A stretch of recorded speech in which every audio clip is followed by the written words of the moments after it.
വാഴക്കൂമ്പ് പച്ച എന്ന് നമ്മൾ പറയില്ലേ, ആ ഷെയ്ഡാണ് ഇത്. നല്ല രസമുണ്ട് കേട്ടോ, നല്ലൊരു ഗ്രീൻ. ശരിക്കും അത് തന്നെ കേട്ടോ, നമ്മൾ ഈ തമിഴ്നാട്ടിലൊക്കെ ചെന്ന് കഴിയുമ്പം ഇലയിടില്ലേ നമുക്ക്, ആ ഒരു ഷെയ്ഡാണ്. നോക്കി നല്ല ഭംഗിയുണ്ട്. ഹാൻഡ് പെയിന്റ് ആണ് വന്നിരിക്കുന്നത് കേട്ടോ. അതിനെ ത്രെഡ് വർക്കും ബീഡ്സും കൊടുത്ത് ഹൈലൈറ്റ് ചെയ്തിരിക്കുന്നതാണ്. ഇത് ആക്ച്വലി ടോപ്പിന്റെ ദാമനായിട്ടാണ് കേട്ടോ വരുന്നത്. ബോട്ടം പീസ് ഇത്. ദുപ്പട്ട വരുന്നത് പ്യോർ ഷിനോണിലാണ്. അതിലും ഇതുപോലെ തന്നെ ആ കളർ കോമ്പിനേഷനിൽ തന്നെയാണ് ഓൾ ഓവർ ഈ ഹാൻഡ് പെയിന്റ് വന്നിരിക്കുന്നത്.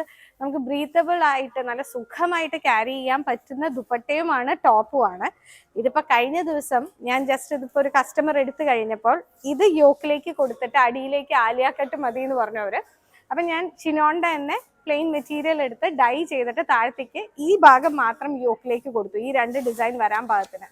മറ്റേ ഷിനോണിന്റെ മെറ്റീരിയൽ ജസ്റ്റ് പ്ലീറ്റ് ഇട്ട് കൊടുത്തിട്ട് ഈ ബാലൻസ് വരുന്ന ഓർഗൻസ താഴെ ട്രാൻസ്പെറൻറ്റ് ബോർഡർ ആയിട്ട് കൊടുത്തു.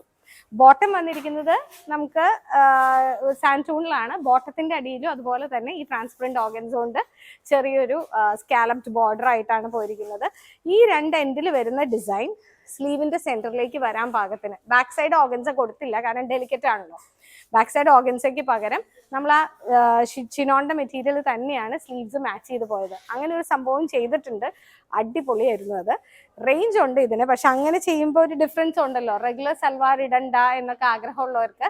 കാരണം ഇത് നമുക്ക് പെട്ടെന്ന് റണ്ണിങ് ഫാബ്രിക്കിൽ അവൈലബിൾ ആക്കാൻ പറ്റില്ല, കാരണം ഇത് വരുന്നത് മിക്കവാറും ഡിജിറ്റൽ പ്രിന്റിലായിരിക്കും. പക്ഷെ ഇത് ഹാൻഡ് പെയിന്റ് ആണ്, അതിൻ്റെ ഒരു പ്യൂരിറ്റി എലഗൻസും അതിനുണ്ട്. ഈ മെറ്റീരിയലിന്റെ റേറ്റ് വരുന്നത് 7,795 ആണ്. പക്ഷെ the material truly worth it.